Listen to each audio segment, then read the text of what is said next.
Hello and welcome to this week's Glasstire Top 5. It is the week of October 5th, 2017. I'm Brandon Zech. And I'm John Forse.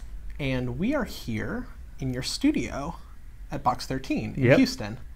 And we're here in your studio because you have a show that's number 5 on our top 5 list. Tell us about it. It is at Paris Junior College. It's called My Best. It is a collection of watercolor paintings and gouache paintings that I did both in Paris, Texas, and here along Brays Bayou. I'm going to be relocating up there, and I got caught up there because of the hurricane that came through, so really great excuse to make a whole lot of work, and I think it turned out pretty darn well, so please go see it. Is the show a hurricane show? It is not a hurricane show. It is a landscape show, though. So if you like landscapes and the color green is one of my top colors that I used in those paintings. That's the thread you're writing on right now. Yeah. It's the whole underpinning, the whole conceptual linchpin of my work right now. Number 4 is Lauren Moya Ford's show, Like a Flower and a Current of Air. It's at Front Gallery right now. It's going to be closing on the 7th, though, so make sure you go check it out before it closes up. It's a collection of small paintings that she did on the Iberian Peninsula, right? Because she's been based in Spain lately, so she's been working from photographs. I think it's a fantastic show. Yeah, you know, it's kind of rare that we see a show that's mainly small works. Every piece in the show, save for one painting and some ceramics, they're all kind of the size of photographs. They're really tiny, and it's really nice to be able to kind of engage with each one individually and take them all in as almost like a photo book. And in that regard, there's actually an artist book that's been printed on occasion of this show.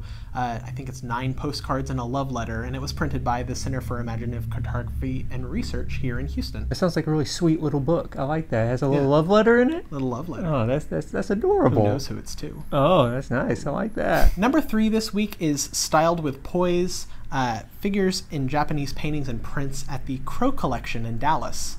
So this exhibition, it's on view through January. It opened this fall, and it's a show of hanging scrolls and woodblock prints that were created in Japan during the Edo period. So it's focusing on multifaceted themes. It's history, culture, popular culture, and religion. And you know, it's some objects that were hung in religious spaces and in upscale Japanese homes, but then also it includes woodblock prints, which, you know, were kind of the democratizing force of getting art and ideas into people's homes. So if you are an educator or if you're an art maker, go check it out for sure. It covers a lot of the fundamentals that we've taken for granted nowadays, a lot of the techniques that we've appropriated, even if you don't really care too much for contemporary art. I don't know why you're on Glasstire if you don't care for contemporary art, but if you don't, but you do, like, you know, Impressionism or Post-Impressionism, go back and check them out because it had a whole lot of influence on those. Number 2 this week is at Devin Borden Gallery, and it's Paul Kittelson on the Line. So this is a show of new works by Paul Kittelson. You may know him as a sculptor. He teaches at UH, actually. And it's also the opening or reopening of Devin Borden's new space in Isabella Court. He's still in Isabella Court. He used to be on the corner, but now he's in middle space, which is David Shelton's old space. Yeah, so a lot of drawings, not sculptures, as you would typically expect from him, but the drawings do have a sculptural element. They are articulated. They're hung off the wall, different scales, all sorts of stuff going on, even a lot of macabre humor. So it's kind of dark, but also very fun and playful at the same time. Okay. Number 1 is Chinati Weekend over in Marfa.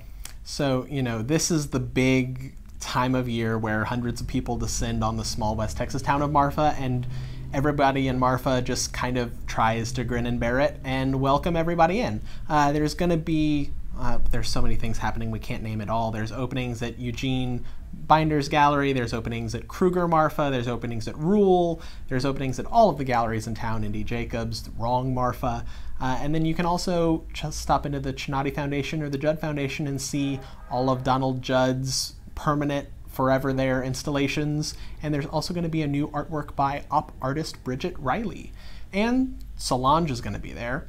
So that's bringing in even more people. She's going to be performing out at Donald Judd's Concrete Works. What you going to be doing this weekend? I am going to be trying to find food in Marfa because you can't ever find food in Marfa. Yeah. Well, get yourself some grilled cheese. Yeah.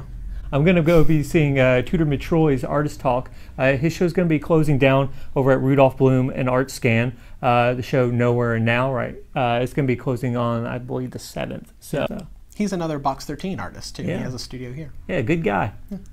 And that's it. So this weekend, go see some art.